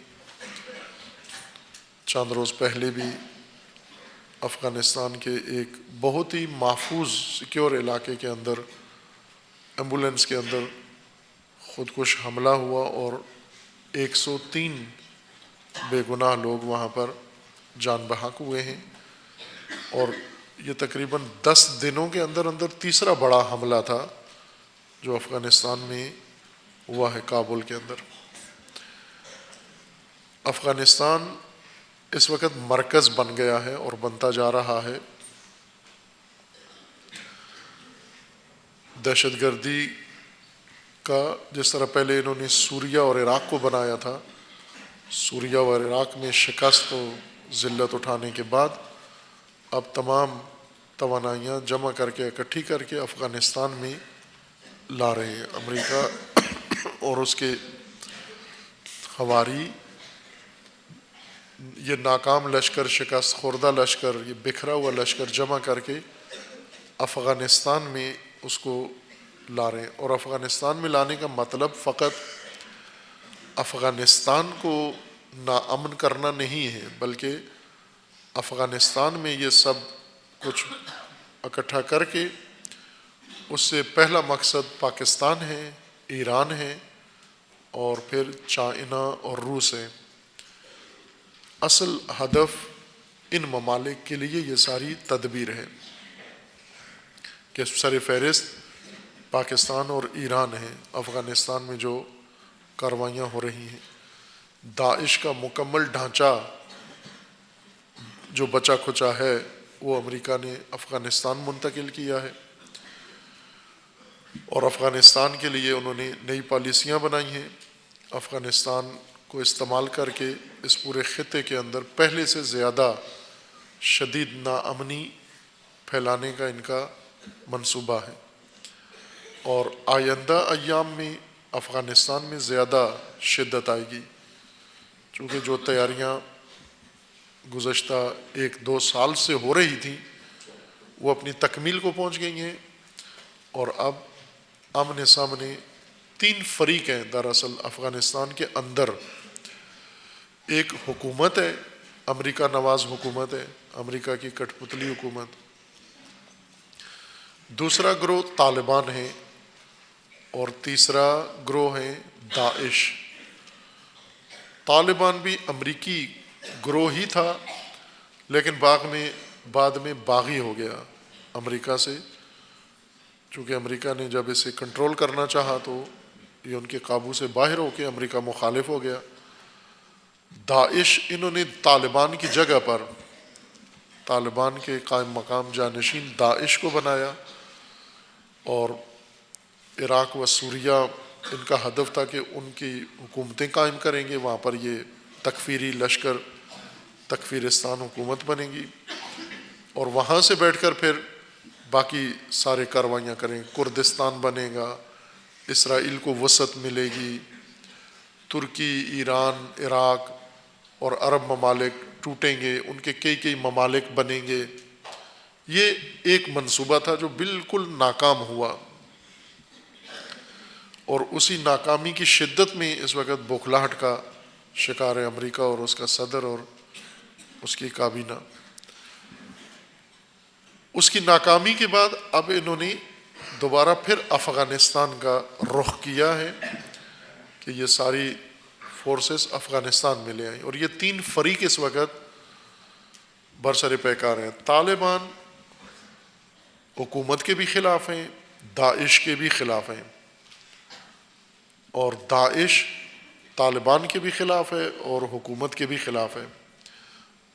طالبان وہ گروہ ہے جنہوں نے دین کا نام استعمال کر کے اسلامی امارت حکومت پہلے قائم کی اور سب کو دعوت دی کہ اس کی بیعت کریں، جو ناکام ہو گئی۔ داعش نے دوبارہ پھر خلافت قائم کی عالمی، اور سب کو دعوت دی، طالبان نے قبول نہیں کیا ان کی امارت کو، چونکہ خود اپنی خلافت کے مدعی ہیں۔ باقی دنیا میں ان کی کوشش تھی کہ داعش کی خلافت قائم رہے، لیکن ناکام ہو گئے۔ ناکامی کی وجوہات بھی معلوم ہیں۔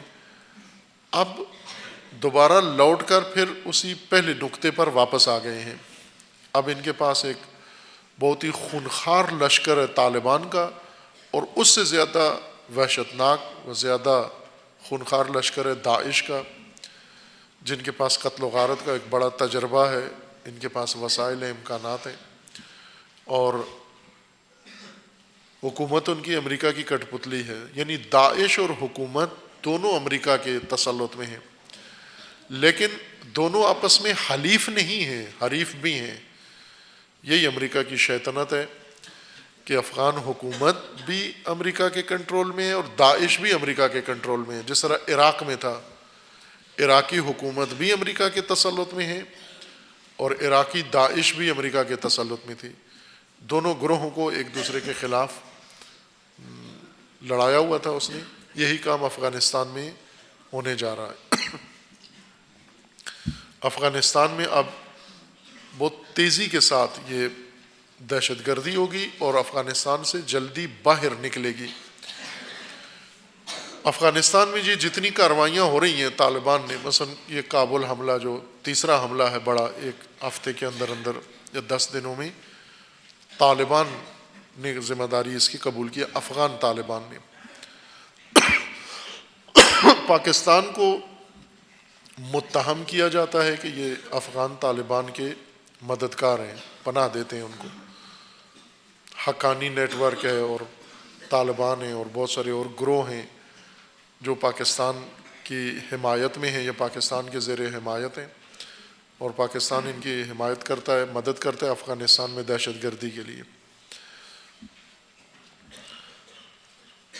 لیکن یہ امکان ہے کہ اس وقت کابل میں جو کاروائیاں ہو رہی ہیں یہ طالبان کی نہ ہوں، یہ داعش کی کاروائیاں ہوں، لیکن نام طالبان کا استعمال کریں گے، سزا پاکستان کو دیں گے۔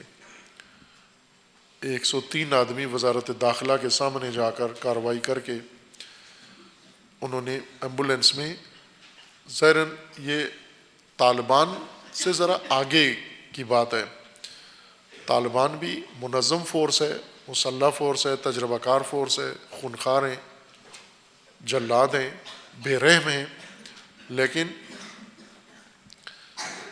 امریکہ چونکہ افغانستان کے اوپر پورا کنٹرول امریکہ کا ہے، وزارت داخلہ افغانستان کی یہ علاقہ جس میں دھماکہ ہوا ہے یہاں پر پیدل جانے والے افراد کو بھی جانے کی اجازت نہیں ہے۔ اتنا سخت حفاظتی علاقہ ہے کہ جہاں پر عام آدمی ایک راہ گزر بھی نہیں داخل ہو سکتا، اس کو داخل ہونے کے لیے وہاں اجازت کی ضرورت ہے، کارڈ کی ضرورت ہے، کنٹرول کیا ہوا سیکیورٹی کا علاقہ ہے۔ وہاں پر 2 ایمبولینسیں بارود سے بھری ہوئی داخل ہوئی ہیں اور انہوں نے جا کر دھماکہ کیا ہے۔ تو چونکہ شہر پورا امریکہ کے کنٹرول میں ہے، یہ امریکہ کے بغیر ناممکن ہے کہ اتنے حساس اور محفوظ علاقے کے اندر طالبان اپنی ایمبولینسیں لے کر داخل ہو جائیں، جو امریکہ کے کنٹرول میں ہے جو علاقہ۔ وہاں خود امریکہ نہیں کیا ہے۔ اس سے پہلے ہوٹل انٹر کنٹیننٹل ہوٹل کے اوپر حملہ ہوا، وہاں پر طالبان نے ذمہ داری قبول کی۔ اس سے پہلے الگ دھماکہ ہوا، اور گزشتہ چند مہینوں کے اندر تقریباً 5000 سے زیادہ افراد افغانستان کے اندر ان حملات کا شکار ہوئے ہیں۔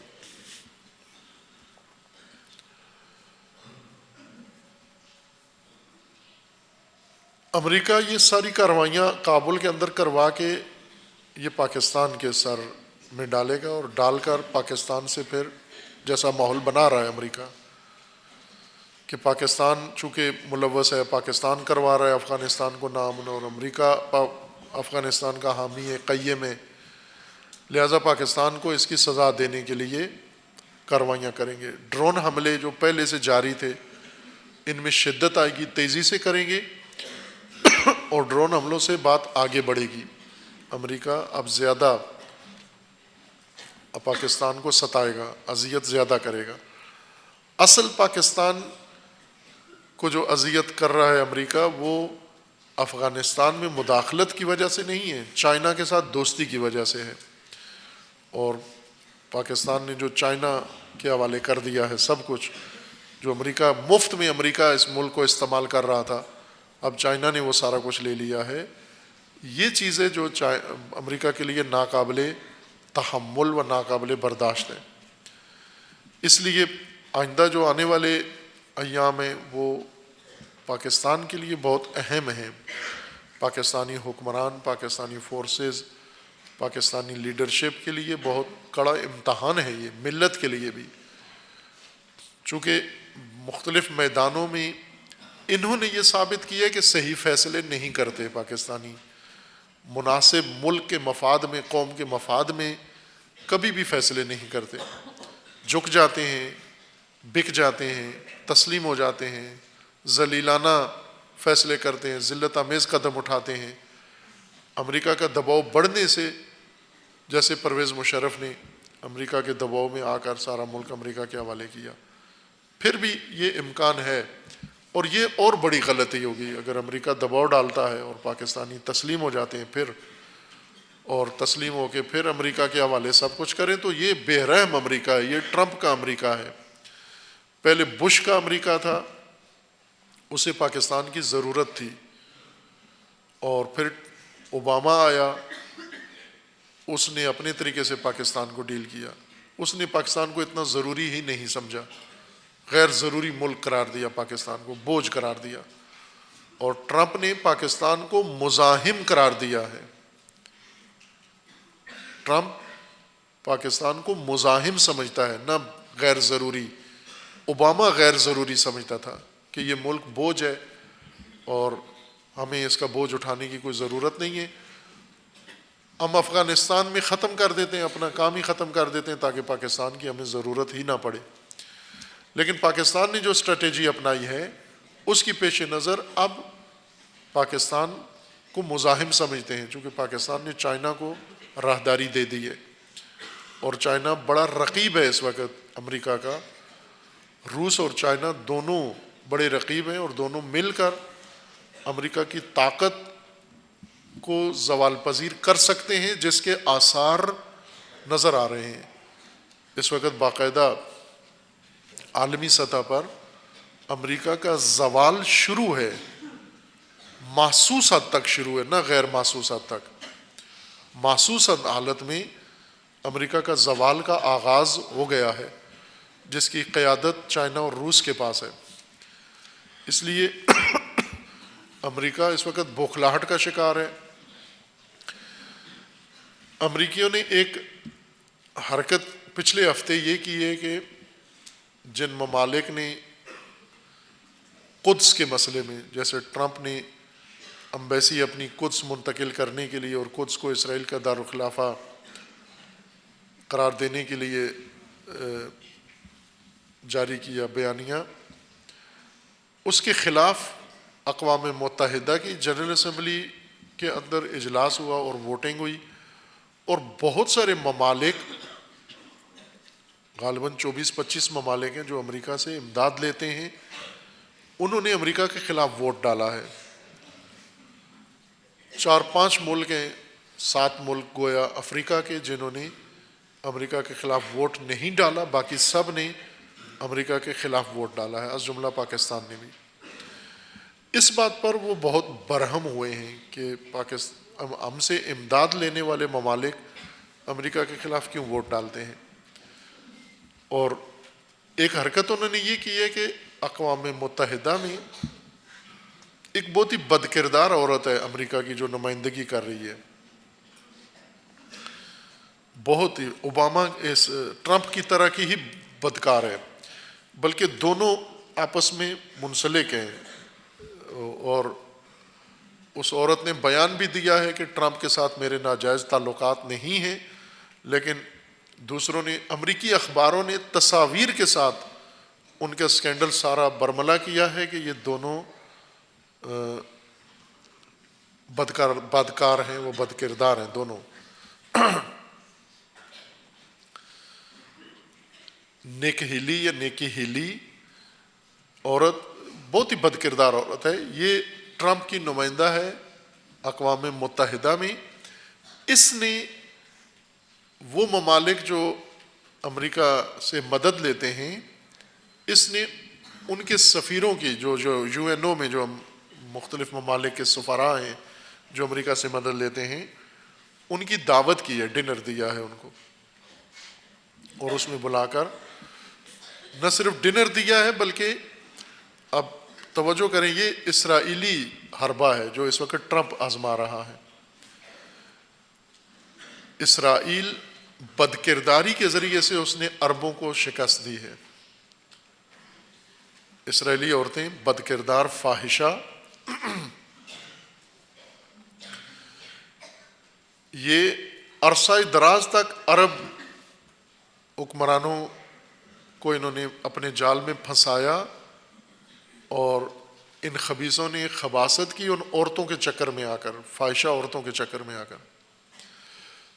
یہی حرکت ٹرمپ کر رہا ہے، فاحشہ عورتوں کے ذریعے سے مختلف ممالک خصوصاً اسلامی ممالک کے سفراء جو یو این او میں ہیں انہیں عورتوں کے فاحشہ عورتوں کے جال میں پھنسا کر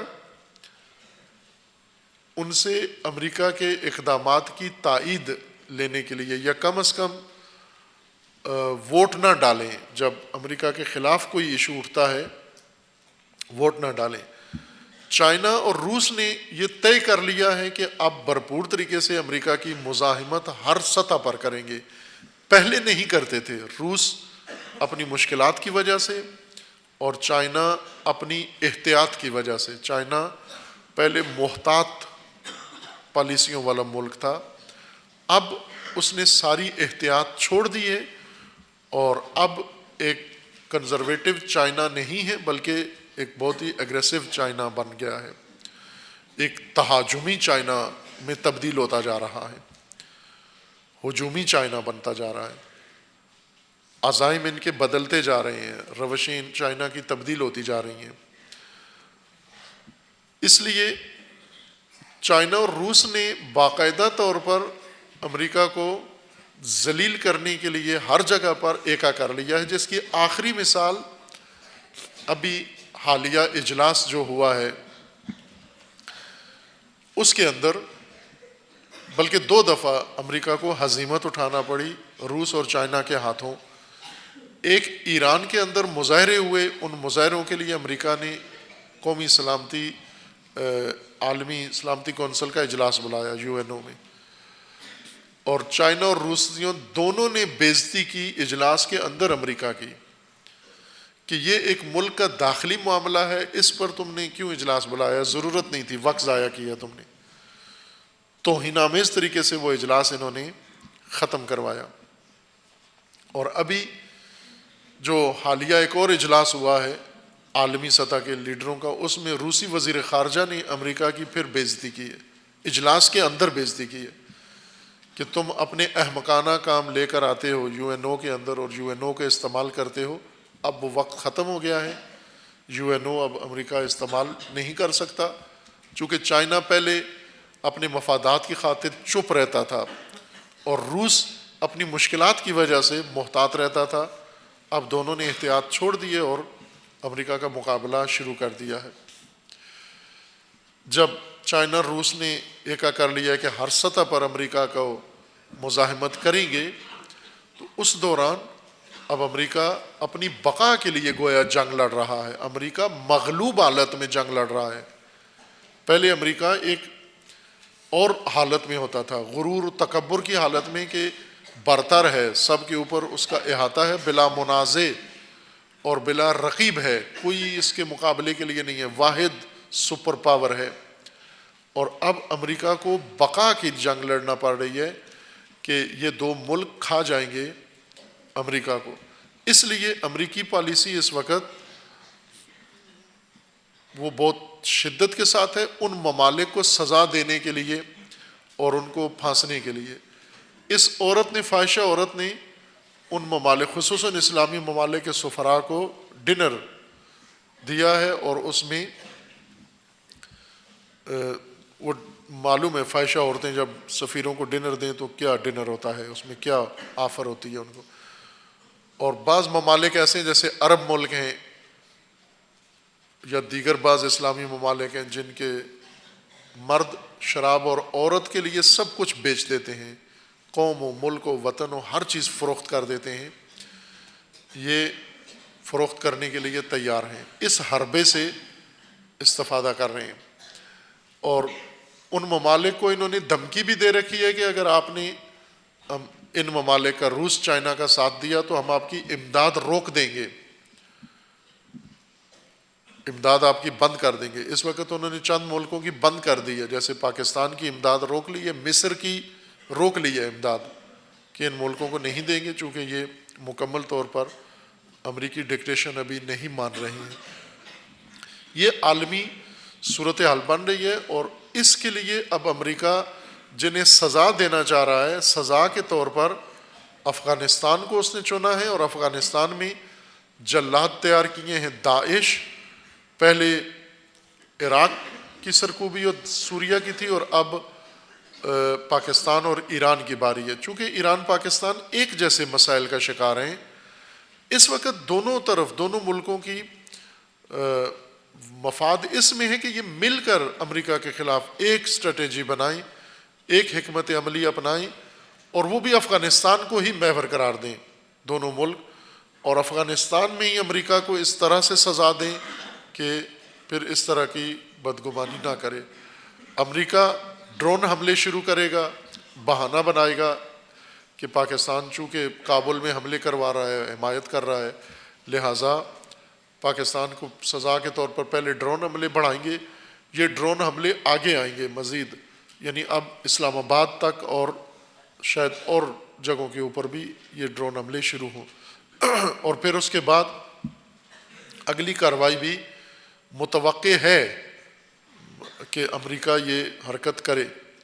اس کے جواب کے لیے ظاہر پاکستانیوں کی جو ماضی ہے امریکہ کے مقابلے میں وہ مقاومت و استقامت والا نہیں ہے، لیکن اس وقت ضرورت ہے. تنہا راستہ پاکستان کے پاس امریکہ کے سامنے استقامت و مقاومت ہے. حکمران شاید نہ کریں، لیکن ملت کو یہ بہترین موقع ہے امریکہ سے نجات کا اس وقت جو امریکہ نے خود فراہم کیا ہے. پاکستان کی نجات کا اس سے زیادہ بہتر موقع اور نہیں ملے گا. اس وقت پوری ملت اگر قیام کرے امریکہ کے خلاف اور امریکہ کی ہر ادنی کارروائی کا بھرپور جواب دیں اس کو، تاکہ جہاں دوسرے ممالک کے دباؤ میں ہے امریکہ، یہاں سے بھی اس کو منہ کی کھانا پڑے. اور اس طرح تاریخ میں ان آخری 2-3 صدیوں میں جو کچھ اس ظالم ملک نے اور حکومت نے کیا ہے اس سب کی تلافی ہو، اور خداوند تعالیٰ اس شیطان سے دنیا کو نجات عطا فرمائے انشاءاللہ. اللہ تعالیٰ کی بارگاہ میں دعا ہے خداوند تبارک و تعالیٰ تمام امت اسلامیہ کو ظلم و ستم سے نجات عطا فرمائے، اور ان ظالمین کو ظلم سمیت خدا نابود فرمائے. دعا ہے بارگاہ خدا میں پروردگارہ امریکہ اور اسرائیل کا خاتمہ فرما، اور تمام مظلوم ملتیں جن کے اوپر ظالم حکومتیں مسلط ہیں، بالخصوص ملت مظلوم بحرین جس کے اوپر آل خلیفہ شدت کے ساتھ ظلم ڈھا رہے ہیں، ہر روز نیا ظلم کر رہے ہیں. پروردگارہ اس ملت کو اس ظالم خاندان سے نجات عطا فرما. مظلومین فلسطین کی حمایت فرما، مظلومین کشمیر کی حمایت فرما. خدا بندہ انقلاب اسلامی کو ہر قسم کے فتنے سے نجات عطا فرما، اندرونی بیرونی دشمنوں سے نجات عطا فرما، اور انقلاب اسلامی کو انقلاب امام زمان سے متصل فرما. رہبر معظم انقلاب اسلامی کی عمر دراز فرما. مملکت پاکستان کی حفاظت فرما.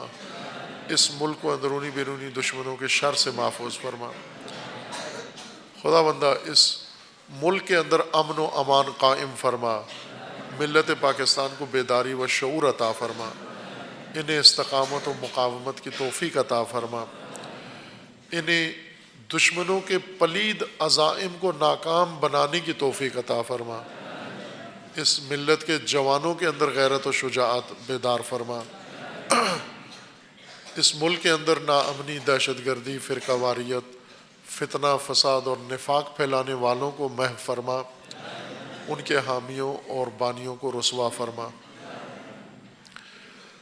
پیروان امیر المومنین جہاں کہیں بھی ہیں، بالخصوص حجاز میں، یمن میں، بحرین میں، عراق میں، لبنان میں، شام میں، نائجیریا میں، ہندوستان، کشمیر میں، افغانستان میں و بالاخص پاکستان میں، سب کے عزت و مال و جان و ناموس کی حفاظت فرما. اپنے ولی حق ولی اللہ العظم عجل اللہ تعالی فرج شریف کا جلد از جلد ظہور فرما. ہمیں حضرت کے اعوان و انصار میں سے ہونے کی توفیق عطا فرما. وصلی اللہ علیہ وسلم.